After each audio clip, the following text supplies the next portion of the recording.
Hit All this right. shit. Oh yeah. So, so I'm gonna sound like dog shit, like, probably, because I'm You sound good to me. okay. I'll sound better.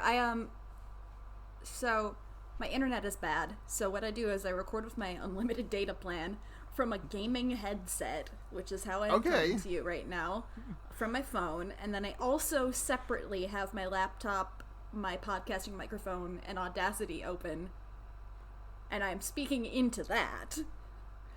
So it'll record both, like, the good Audacity one and my gaming headset audio.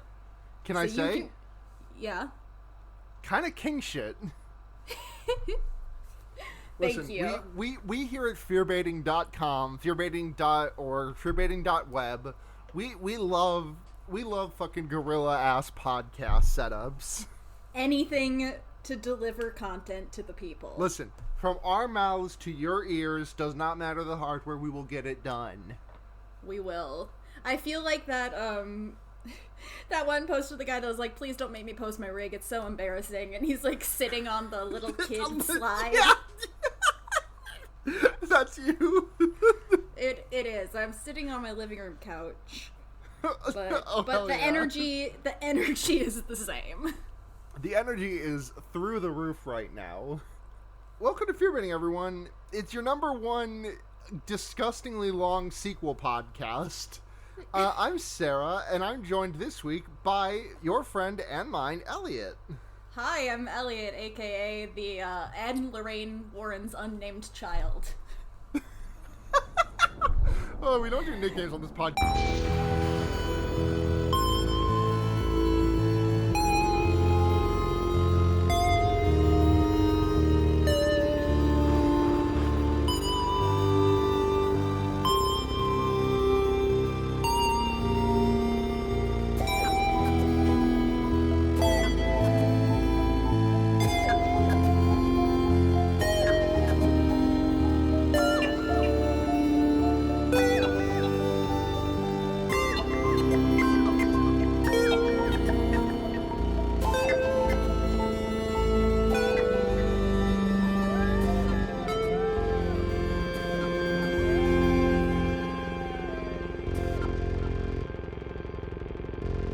Yes, but I wanted to start.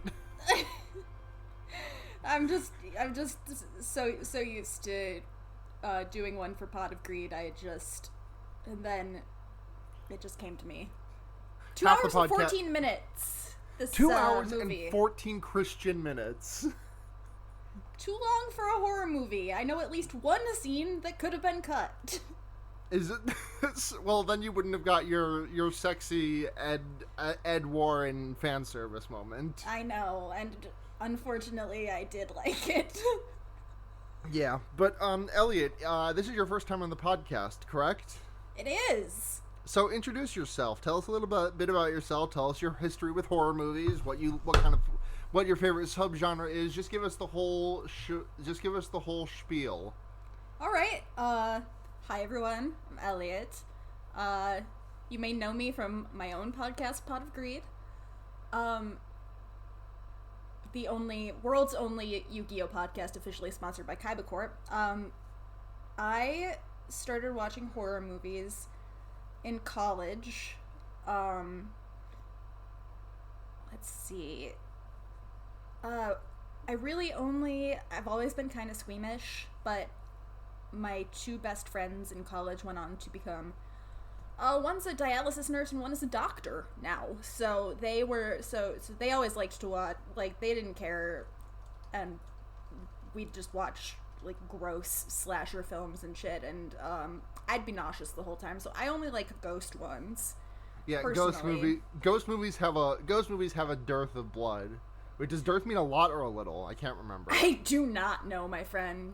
Not a lot of blood in ghost movies. Yeah, and ideally, this is such a sub genre of movie, but ideally, I like the movie to have a ghost, and I like it to have a happy ending.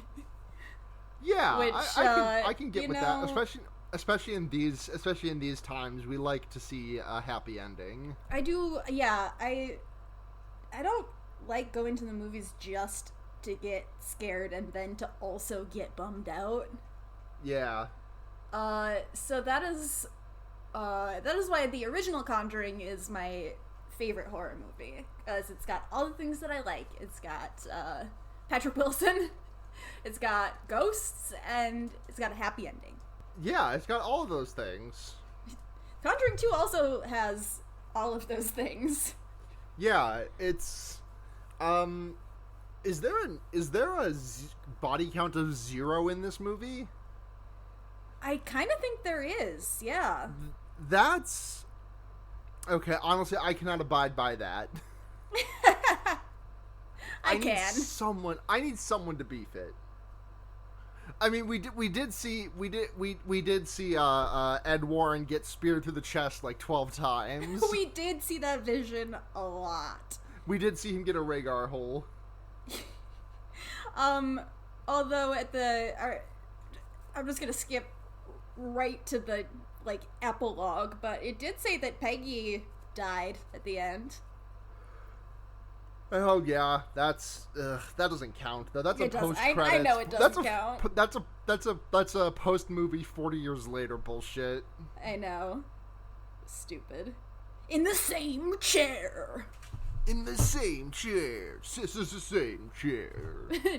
But that's 2 hours and 15 minutes from where we start this movie, which is a title crawl. No, it's not a title crawl. We just open in the is it the Amityville house from the first movie? It is. Oh, okay. It's not from the first. It's. I don't think the Amityville. No, I don't think the Amityville was the first. No, it wasn't. That's right. It was not the Amityville house. Oh, actually, now I don't. It's been so long, I actually don't even remember. But whatever. The point is, they are in the Amityville house. Uh-huh. Whether or not it was the subject of the first movie. No, it's not. Okay, cool. And they're having a seance, or... But yeah, so we open with the Amityville house, and Lorraine has this, it's in the middle of this seance, and Lorraine and Ed Warren, who I've learned a lot of details about who they are and why they are bad people, since the first time I watched a Conjuring movie, and so they are the villains of this movie to me. Oh, I like them. You like them because you like them for reasons. I was telling you this earlier, but I am always tricked by movie heterosexuals. I'm always like, look, they're so in love. They're just cute. I kind of gawk at them like animals in a zoo. Just like, that's right. Look how sweet they are. You don't ever want to encounter them in the wild. But this is the future that liberals want. Why did I say that like I'm a liberal? I'm not. Because you're like the liberal Lorax. You speak for the libs. You are the Borax. You speak for the libs. But so Lorraine has an out-of-body experience in which she relives the murder of all the people in the house by the Amityville man. And then she follows a ghost child into the basement. Ronnie, yes. She follows a ghost child into the basement, at which point she sees her husband get split get a whole cord in his chest by a giant, drill thing. Yeah, it's kind of... I said when I saw it that he got cut in half hot dog style, but that wasn't quite right. He got cut donut style. Yeah. Well, then we just go straight to fucking the UK, and there's a minute-long montage of some British television while London Calling plays. That's right. Yeah. And there was a title card in there where it said this movie is slightly based on true events, or what the fuck? What did it say? It said based on the true story. But yeah. So very true story. The extremely true story. So we meet Janet, who is a young schoolgirl, and she gets busted for smoking huge doinks out in British. For which, I mean, she's holding a cigarette, and the teacher comes out and is like, what are you two girls doing out here? I will prosecute you. I will tell your mothers for smoking cigarettes. And then she takes as soon as they leave, she takes a funny drag at the cigarette. It got a sensible chuckle out of me. Yeah, listen, honestly, if I confiscated a huge joink from someone, I would absolutely take a big rip of it. And that's why I'm not a teacher. Yeah. I'm sure there's plenty of reasons neither of us are teachers. This podcast will be used as evidence in 10 years' time when I'm being tried for smoking big doinks in college, at college that I teach at. I will say I will say to the court, I would never smoke big doinks after confiscating them, and then they will play this recording, and I will say that was not me. That was Yep. That was my alter ego, Countess Bucci Flagrante. I was just about to say that. Thank you. But so she goes home, and we meet the other kid who like kind of matters in the story, Billy. Who, I mean, he kind of matters in the story, but like only in that he is like slightly more defined as a character than the other two kids. Because whose names took us about 2/3 through the movie to remember. Yeah, to learn, honestly. Yeah. But the mom of it's a single mom of 4. I don't know where the dad is. The dad like the big guy who shows up halfway through, or is that just a neighbor? I think that's just a neighbor, because later when I was like, Patrick Wilson is hitting on this woman, she said that he had twins with a woman around the corner. Yeah. So he's not. That doesn't sound like they're on speaking terms to me. Mm-hmm. But so the mom of 4 is very poor, and you can tell because Billy wants Billy the slightly characterized child with a stutter. He really wants some biscuits, and his mom's like, we can't afford. I have no bloody biscuits because we got no bloody money. But then she gives him a biscuit later while he's playing in his tent. It's cute. And Janet and Janet's unnamed sister, whose name I've already forgotten. Margaret, thank you. Because there's 3 fucking people named Peggy in this movie. There's 3? I only counted 2. Well, Peggy is short for... Peggy God, is you're like right. a What the variation hell? of Margaret. So this lady moved in across the street from a Peggy and then named one of her kids Peggy. Well, we don't know if it was that order. Maybe she named her kid Peggy and then moved across the street from Peggy. Maybe. Yeah, that's just bad. I mean, that's just, like, from a movie production perspective. I guess that's the names of whatever, because I guess that's the names of, like, the real people involved in the incident, so... Yeah, listen, sometimes you are Peggy, and then your daughter is Peggy Jr., and then you move across the street, and your next-door neighbor is coincidentally named Peggy. Are there any other Peggys I should know about? Peggy 12. Ed and Lorraine's daughter is also named Peggy. What's that? Ed and Lorraine's daughter is also named Peggy. Yeah. You said you were the unnamed Warren child, but instead you are Peggy Warren. I'm Peggy. You're Peggy The Warren, alpha who is Peggy. You are the mother. You will eventually become the mother of Elizabeth Warren. Oh no! I don't like that. That's right, folks. Peggy Elizabeth Warren is related to Ed and Lorraine Warren. Don't fact check me. Don't correct me. I'm right. we won't be taking any questions this episode. No questions, no ats, no nothing. But so Janet and Margaret like take out this homemade Ouija board that Janet got from her friend at school, and they start playing. They try to play with it, and this movie does not fuck around with the Ouija board at all. It just is completely useless. Because they're like, is there anyone here? And it doesn't move. Is there anyone? Is my dad coming home? And it doesn't move. And then they ask, is there anyone here who can answer my question? And the thing doesn't move. And they're like, well, I guess it doesn't. I guess it's fucking nothing. And it was nothing. Yeah, but so they go to bed, and then there's someone rips ass, and Janet gets teleported out of bed. Like, realistically, it's more like the sound that plays in JoJo when someone does Zawardo or bites a Dusto or whatever, like the time warp sound that they do in JoJo. but it does just, like, played at such a short interval, it does just sound someone just sound like did someone just it did sound fart, like yeah. someone just did a real perfect nerf this, and oh. But, so, and then Margaret gets woken up by a banging on the door, but there's nobody there. Ooh, and the walls will lose green slime. Yeah, that too.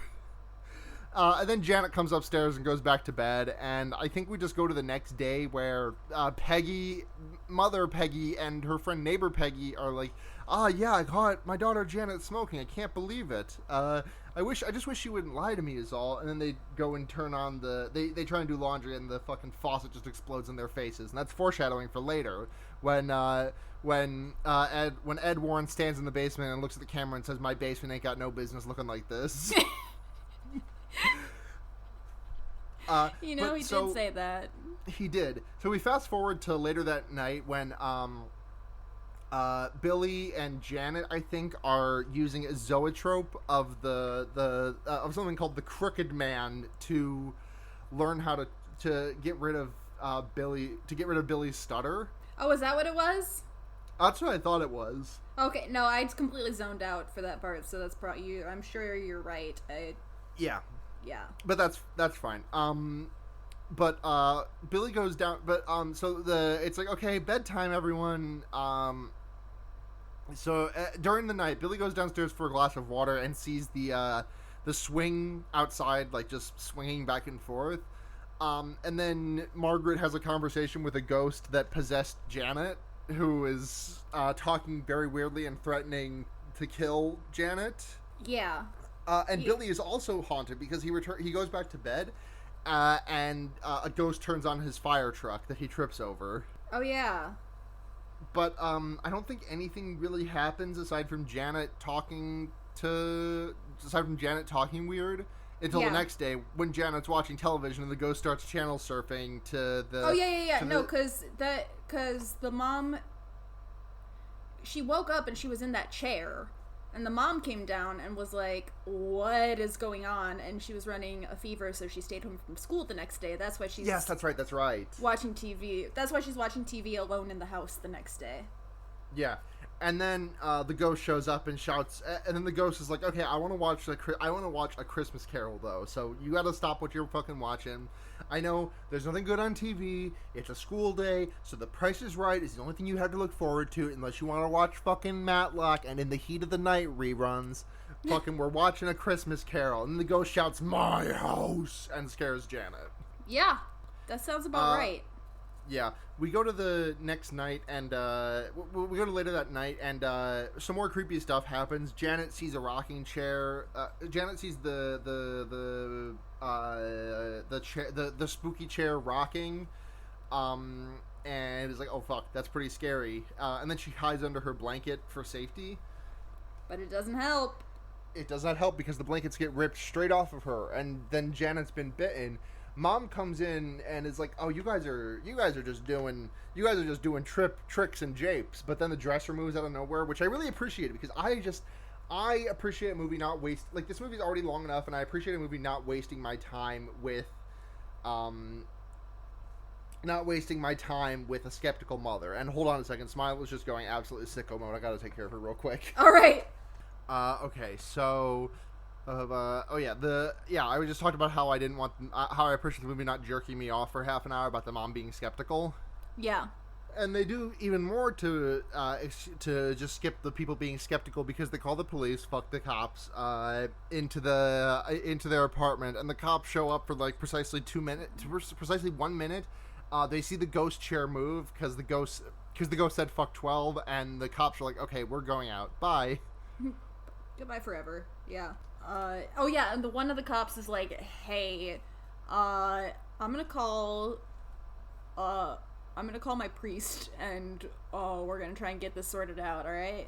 Yeah, and so then we go to spend some more time with Ed and Lorraine Warren, and their daughter, the unnamed Prince of Dorne. The unnamed Princess of Dorne. Yeah, the unnamed Princess of Warren. Her name is Quentin Martell. Her name is Quentin Martell. Many are saying. So the Lorraine and her daughter are just kind of chilling, and then Lorraine's daughter is like, "Mommy, what's that?" And she's like points down the hall, and it's the nun from the movie The Nun. It is. And it's spooky. But like Lorraine chases her down a corridor and, you know, goes into the basement, and then goes into Ed Warren's office, in which there is a painting of the nun at eye level, which is very funny. Oh yeah, no, because there was a scene where he... Okay. Did we miss a chunk of the movie? Am I, like, hallucinating? We might have. Oh, okay, the stupid part with the talk show. Oh yeah, we did skip that. My apologies. No, that's okay. Like, who cares? Whatever. They went on a talk show, and some skeptic guy was like trying to debunk them on live TV, and Ed got all mad about it, and then they went home, and Ed started painting this picture, and Lorraine was like, haha, it's pretty fucked up looking, because it was a picture of the nun from The Nun. Yeah. And then she was like, hey, we gotta, like, stop doing this ghost shit, alright, because it's kind of starting to wake me out. And he was like, yeah. Absolutely, this won't come up again. But it does come up again, because the nun from The Nun shows up. Man, remember the movie The Nun? I don't. God, I wish I didn't. The blood of Christ shows up to save the day at the end of that movie. Oh my god, oh great, now I remember. Fuck. Yeah. But, Stupid. she has another vision of, so the nun fucking haunts her and chases her around and says ooga booga booga, like the fucking Courage the Cowardly Dog, Eugene Baggs thing. And she has another vision of Ed getting stabbed. Yeah. That's pretty much it, right? Yeah. What happens next is that, she has a vision of Ed getting stabbed, and then the tabloid rag shows up to Peggy's house and is like, "Hey, can we interview you for our show, The Weird and Wild? Can we interview you for our show, Ripley's Believe It or Not?" Yeah. And then they do like a pre-broadcast thing, and they literally say, "This demon, this girl is haunted by a ghost, and what happened next will shock you." They invented clickbait. Might just be a little bit of a commentary on clickbait, which may have been a little bit more fresh in 2016. Maybe. The Screen Rant hadn't been invented yet. Yeah, no, they hadn't yet. I can't think of a single... Oh yeah, okay, so some weird shit happens while they're interviewing her. She talks with a scary old man's voice. And basically word gets around to the church and they show it to Ed and Lorraine, right? Yeah. And they hear the recording and they're like, "Well, that doesn't sound very weird." And then they're like, "That recording was the voice of a 11-year-old girl." And they're like, "Oh fuck, that was a 75-year-old man voice. That's fucked up." Yeah, and then it cuts to Ed telling Lorraine, "I told him that we'd like talk about taking the case," and Lorraine was like, "Okay, so it was like 4 scenes ago, buddy, that you said we weren't gonna do this fucking shit anymore." She's just like, "Listen, I know what I said. But I can't be trusted." I don't know. They talk some shit about... They don't talk shit about God. They talk about God and like how you have to take a leap of faith and believe in people, etc., etc., etc. Of course, they wind up like going to see this family because otherwise the credits would have rolled at minute 25 and you know. But yeah. So the Peggy and children have escaped to across the street where their neighbors live where their neighbor Peggy lives. Where their neighbor Peggy lives, so they can crash on their couch and not be in a haunted house. And so when they go to the other, this is back a little bit earlier. But when they go to the other person's house, they meet a dog who rings a bell when he has to go poopy or pee pee. God, and that one dog night, was so polite. That dog was so polite. And then one night when they're there, they hear the poo poo pee pee bell ringing. And Billy wakes up and is like, "Hey, Baron, are you puppy? Do you need to go outside?" You remember the dog's name? I wrote it down. Okay. But then, Baron fucking animorphs into Zeppeli. the Crooked Man. Yeah, Caesar Zeppeli, the Crooked Man. I miss that boy. Wish he were here. I wish he was in this movie. That would be pretty good. I would like it. Yeah, so there's some of genuinely. Now I stated before that I'm easily tricked by movies. So if I am watching a movie and am noticing as I'm watching how bad the CGI is, it's pretty bad CGI. Yeah. Anyway, he looks like Jim Carrey from The Mask. He does look like Jim Carrey from The Mask. And he says, I'm the Crooked Man, I'm here to kill you. I don't know what he says, but he's spooky. He is very spooky. The Warrens show up, they say, hey, we heard about your ghosts, and we're here to fucking con you out of... I don't House even and know. home. House and home, And, yeah. Yep. Although you would probably like to leave this home, so actually it's like we're doing you a favor, really. Yeah, exactly. Lorraine says has like a moment with Janet and is like, hey, Janet's like, what did she ask? Like, how do I trust people or whatever? Oh yeah, she was like, I don't think anybody's gonna believe me when I tell them the like whack shit that's going on. And Lorraine says, some whack shit also happened to me when I was a child, and it took me a long time to find somebody who believed me. And then Janet says, what did you do then? And me and Lorraine say in unison, I married him. Yeah. And I dabbed. You did dab because you called that shot. I did. I have seen this movie before, but it has been years. Yeah. There's a really fun scene where they like interrogate the ghost possessing Janet, and they like the demon's like, hey, I don't want to talk to you fuckers unless y'all turn around. And so they all turn around, and Ed Warren just kind of faces the camera for a minute or two and just like kind of talks. Yeah, I know you do. I think he's cute even with those god-awful sideburns. Listen, nobody's perfect. It's true.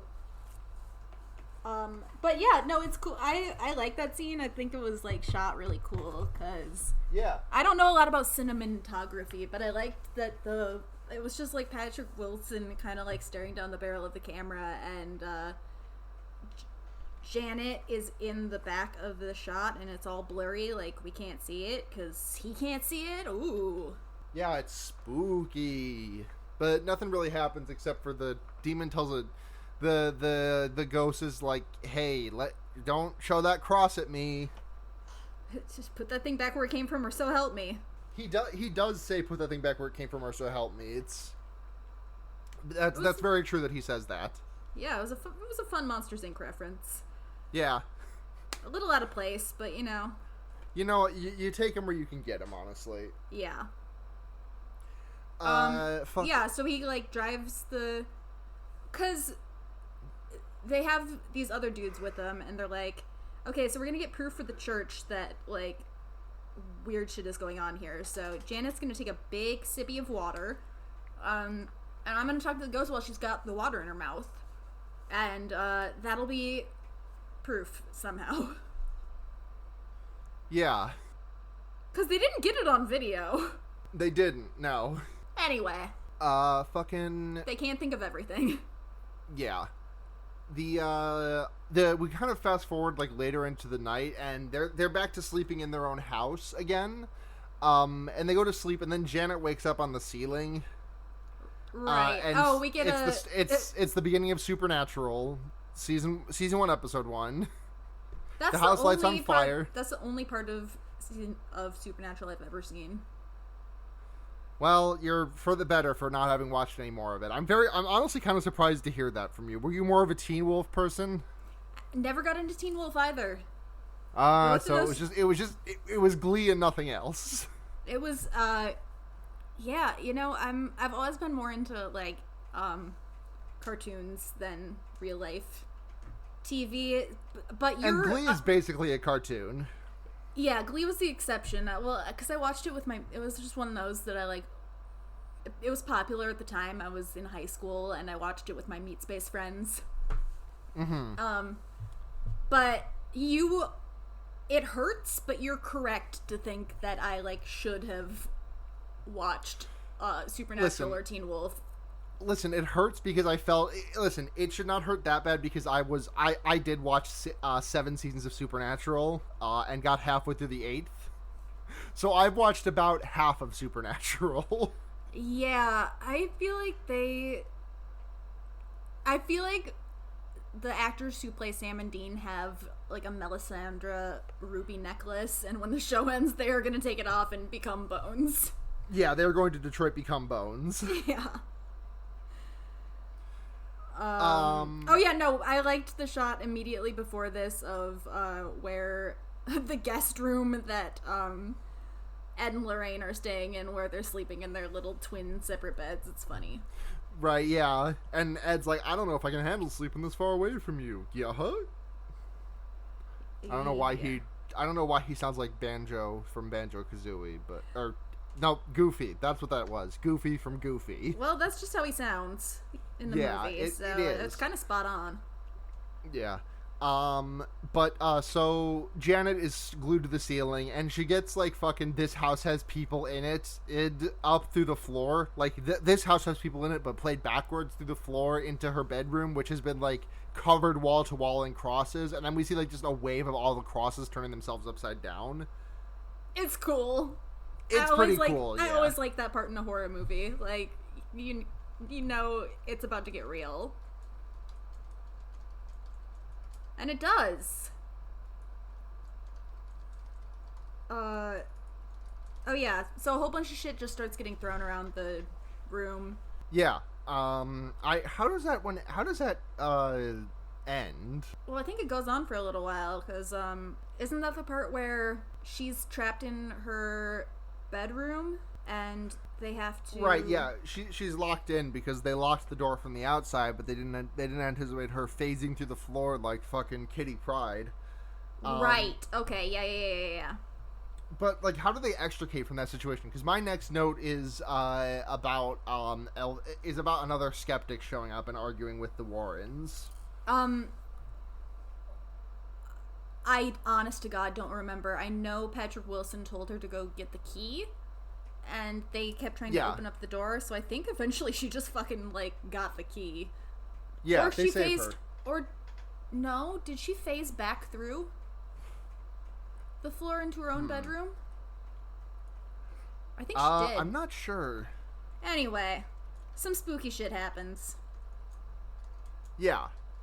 Next. So next we the Warrens meet with another skeptic. We met the one skeptic earlier. What was his name? Marvin Gross? No, not Marvin Gross. That's the Ace Attorney guy. It was Maurice. No, I think Maurice. Yes, Maurice Gross. One shot at MFW. One shot at life. My parents named me Maurice. Yeah. And they also meet another skeptic who's like, this girl is obviously faking it. I don't know why you guys believe this stuff. Yeah. And Ed and Lorraine are just like, well, you guys are fucking dickheads, motherfuckers. That is what they said. Yeah. And they're like, we care this family so much, we're gonna take them to the store and buy them some records. They did that. God. Yep. And then they did your favorite scene. Yeah, they did your favorite scene, so I'll let you go over that. Okay, so, well, I mean, the whole thing is I keep calling him just Patrick Wilson instead of Ed Warren, whatever. When the Warrens show up, for some reason, Patrick Wilson is, like, talking to Peggy about, like, their family situation, and he's like, so, is your husband in the picture? And she's like, no. He goes, any hope of reconciliation? And she goes, he had twins with a woman around the corner. And I was just like, why are you doing this? But it's like a little bit cute because it's like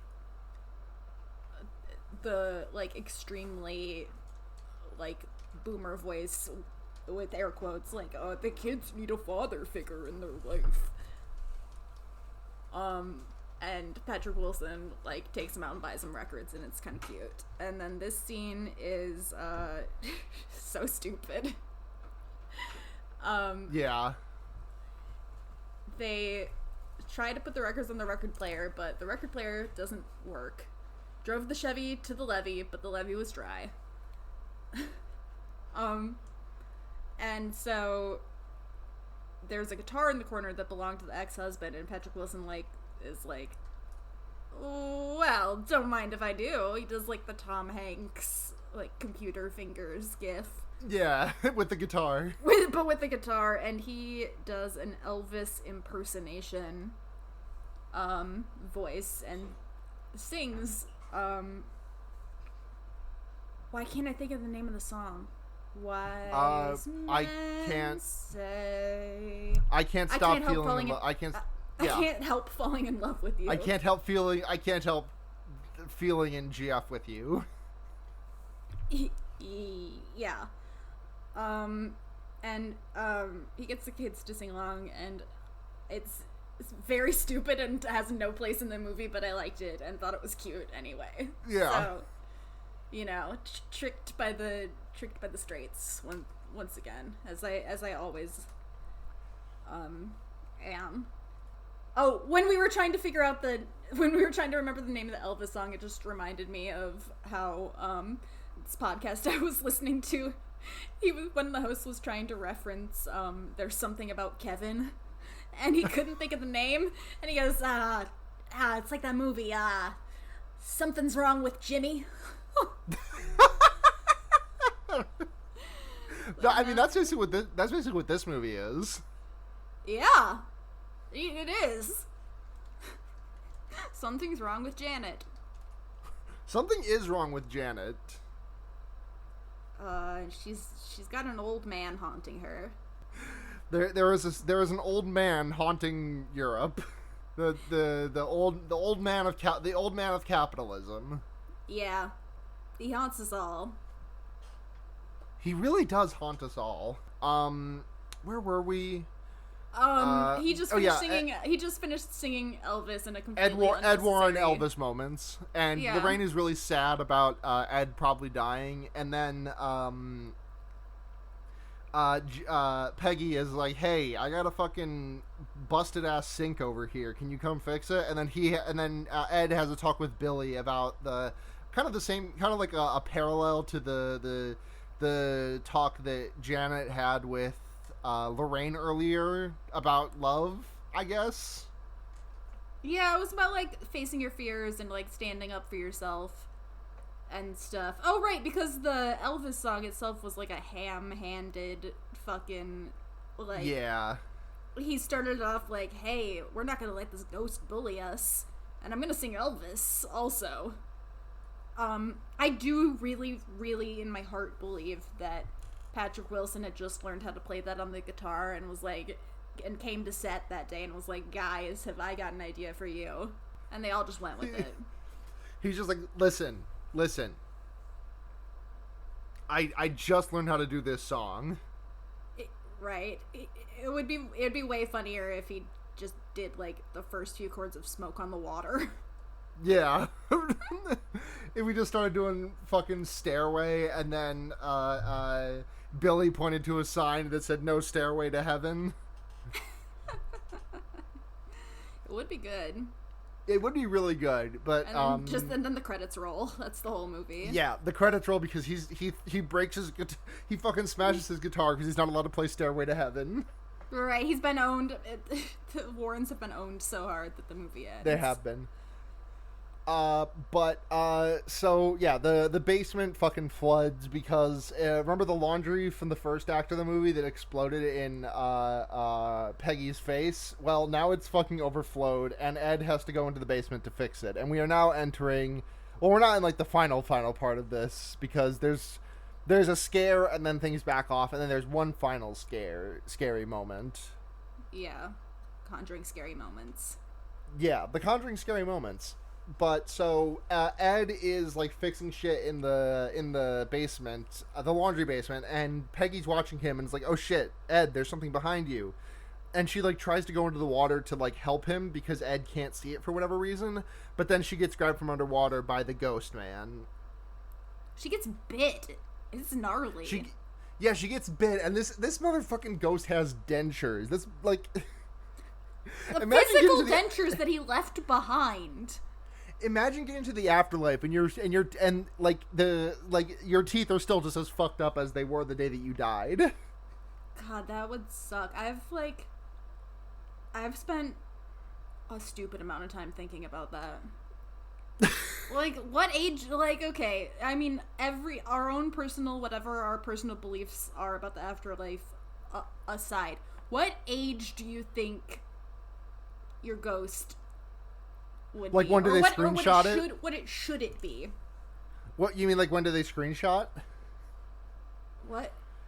Like, when do they screenshot you and say, okay, this is what the ghost is going to be after this person dies? Yeah. Is God and the angels up there, like, judging when you're at your hottest? God. You know, that'd be really weird if just, like, you're, like, 21 and you're, like, you're not feeling really good about yourself, and then you just hear, like, a fucking and of, like, just a camera out of nowhere that with no sound source. And you're like, oh, fuck, does that mean this is as good as it's gonna get? I'm only gonna get uglier?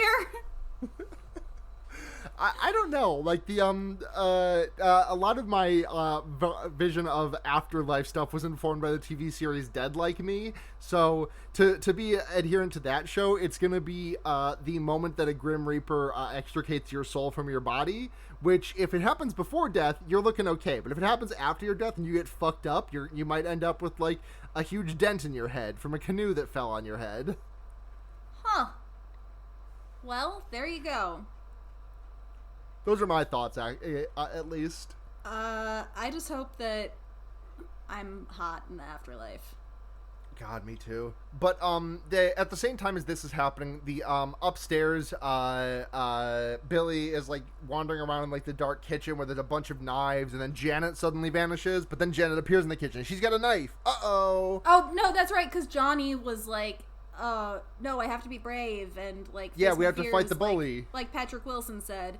So yeah, he says, let me face my fears. He does say that. Kingdom Hearts, you know? I actually never played Kingdom Hearts. That's okay. Just because I didn't have the right system for it when I was a kid. Lorraine Warren says, when you walk away, you don't hear me say, please, oh baby, don't go. I do know Simple and Clean. Okay, I'm sorry to go off on a tangent. I know we've never done it before. Lorraine Warren said, you and I built a new land, our sanctuary. I was driving home today. I had to go to... You're headed home. You're almost there. You're on your way, climbing up the stairs. Yeah. God, Fun Point's a good podcast. It is, but go on. Anyway, I had to take a bunch of cardboard to the dump. Not a very interesting story, but when I was coming home, there was like a group of youths like just standing in the middle of the road, and I just kind of like I didn't want to honk at them because they're just like kids, and so I just kind of slowed down and waited for them, and I had my windows rolled down, and one of them noticed me and like kind of waved all the other kids like off to the side, and I kind of like waved at them. And the song I'd been listening to was really quiet, so I had the volume turned way up, and then the next song that came up on shuffle, like, as I was passing those kids, was, like, just extremely bass boosted, when you walk away. Hell yeah. That reminds me of the last time I was in a similar situation waiting for kids to cross an intersection, or specifically to clear out the drive path for me to enter the parking lot of my bank. One of the kids just literally hit the orange Justice right in front of me. I'm not even kidding. Oh, I love it. At the Christmas kids rule. They do. My former coworker brought her kid to the Christmas party last year, and she's 9 years old, and she's the best. Did she do orange Justice? I walked in and she was teaching one of the like one of the retired attorneys who came back for the party. She's like 75, and Genevieve was teaching her how to floss. Hell yeah. Kids rule. They do. So, Peggy's basement got no business looking like this. Yeah. But they solve the problem and they save, they like, Janet fucking disappears. Oh, yeah, into, we're a past supply the basement. closet. That's right. Yeah. Janet disappears into the supply closet, I think. She does. I just do want to say really quick, Johnny, like, talked to... I know he's just a kid, but, like, Johnny talked this big game about facing his fears. He picks up a knife, and then as soon as he hears a scream from the other room, he, sets down the knife before he goes back into the other room. Yeah. Come on, dude. Anyway, she winds up in the supply closet, and that's where they all find her. When they're reviewing the game tape later, they find out that I wasn't clear on the specifics, but she, like... Oh, no, yeah, she had, like, flipped over a bunch of furniture in the kitchen and shit, like, just by herself. Like, not under the influence of a ghost. Like, it looked like she was faking it. Yeah. And so everybody packs up. There are some I told you so's, and, you know, everyone leaves. Credits roll. No.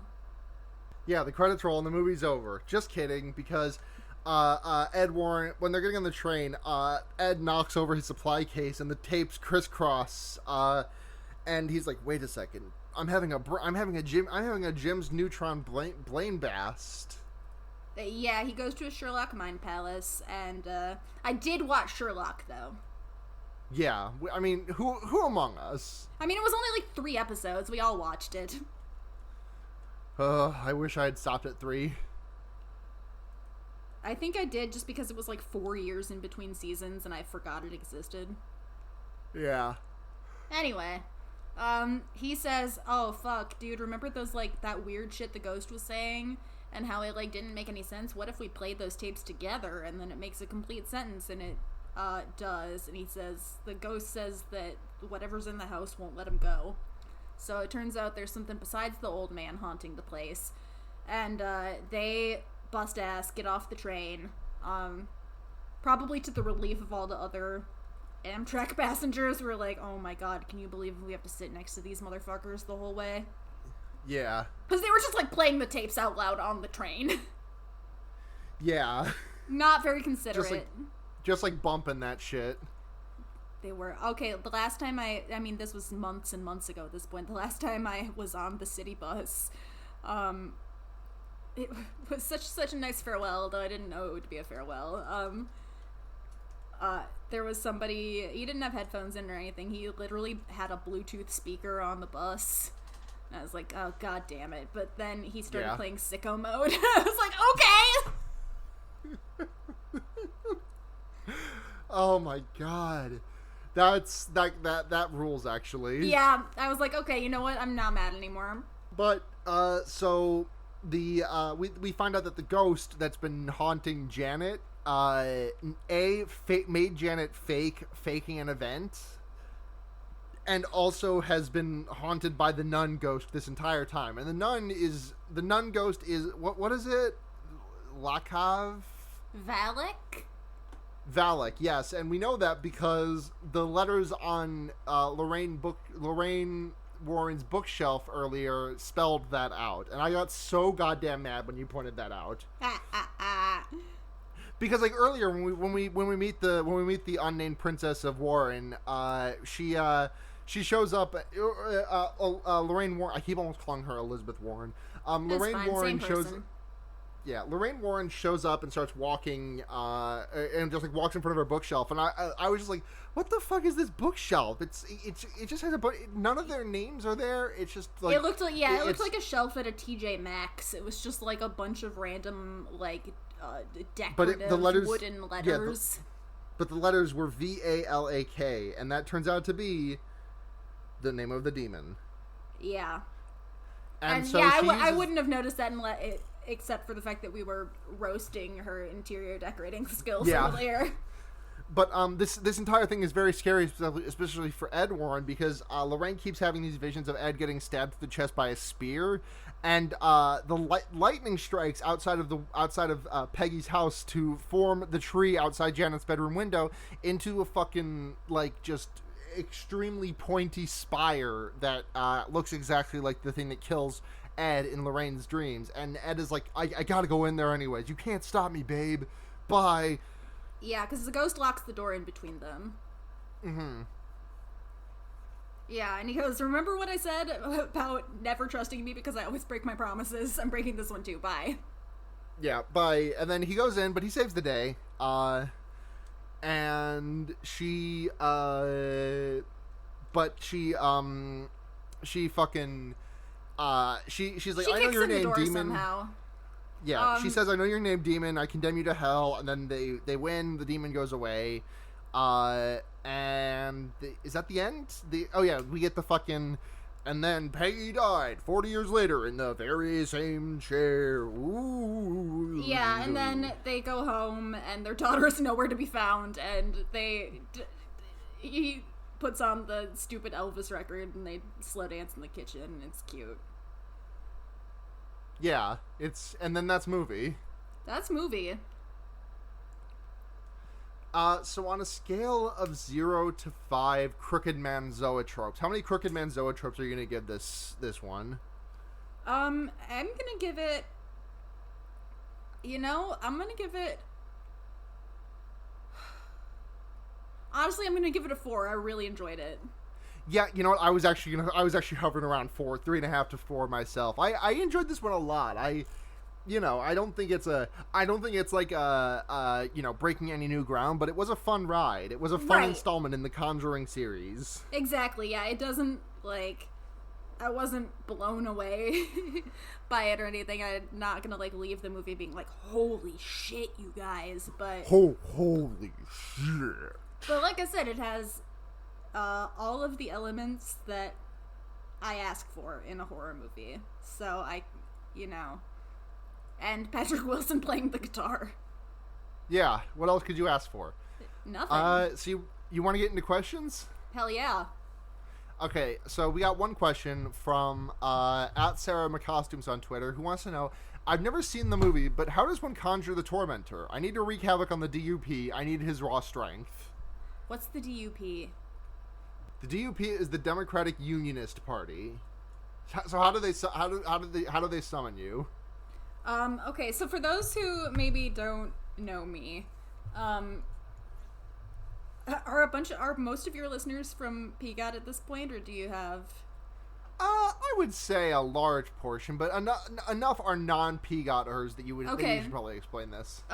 My over in the PGOT server, we do wrestling, Fire Pro wrestling tournaments. My Wrestle Sona is Elliot the Tormentor, who has won the Gamers Delight Championship belt 3 times in a row so far. Cannot be stopped or killed. So I mean, obviously I'm summoned with Yu-Gi-Oh cards. So you do need all 3 Egyptian god cards, actually. So I know that's kind of a pain because I know there's only 1 in existence of each. But that is what you need. Otherwise, you can just if you can't get a hold of the god cards, store-bought is fine. Or you can just go to sleep, and I'll be in all your nightmares. Excellent. The Tormentor does not fuck around. Absolutely not. The only opponent the Tormentor has ever been scared of is Tom Nook. I fear no man, but that thing scares me. You saw the fucked up Tom Nook, right? Oh, I saw the fucked up Tom Nook. Okay, good. Just making sure. Alright, so you want to get into recommendations? Oh, fuck yeah. I'm so sorry, Sarah. I've never listened to Fear Baiting, so I don't know all the segments. It's totally fine. It's totally fine. Okay, do you have a recommendation? Well, my recommendation this week is gonna be... Fuck. Okay, you know what? My recommendation this week is gonna be donate to a bail fund or a fund that's going to defund the police or something in order to fight back against the police brutality that's been, kind of been going on for the last since the dawn of this country. But it's, there's been a big upswing in like protests and movements in the last like week and a half, 2 weeks. By the time you're hearing this, I really cannot stress enough. Get out there, show your support.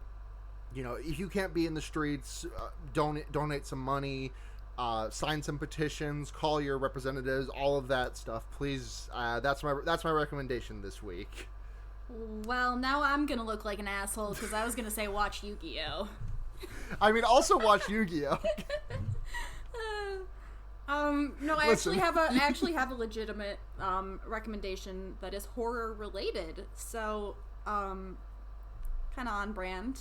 I don't know if you know, Sarah. Some of my friends know how completely off the rails feral I've gone the past few weeks because I listened to the Magnus Archives.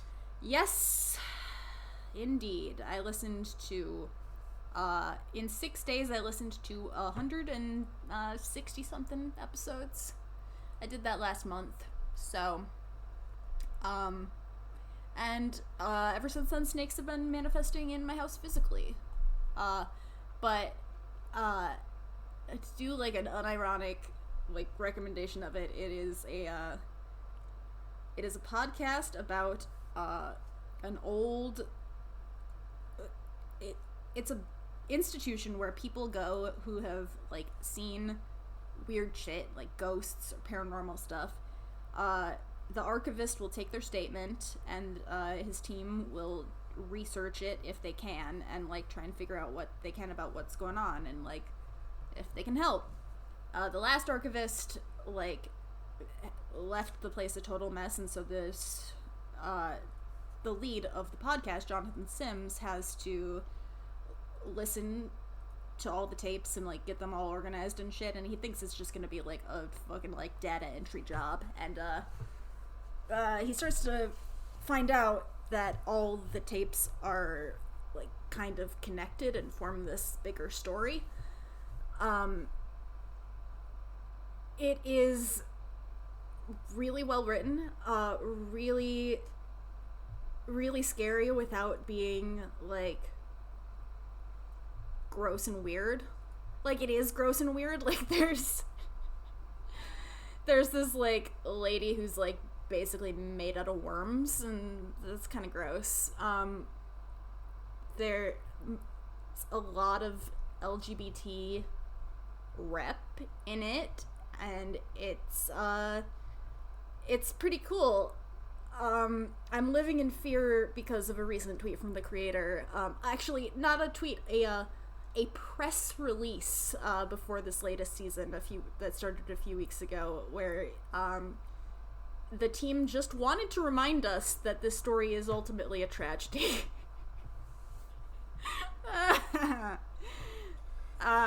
So anyway, I'm still hoping for a happy ending.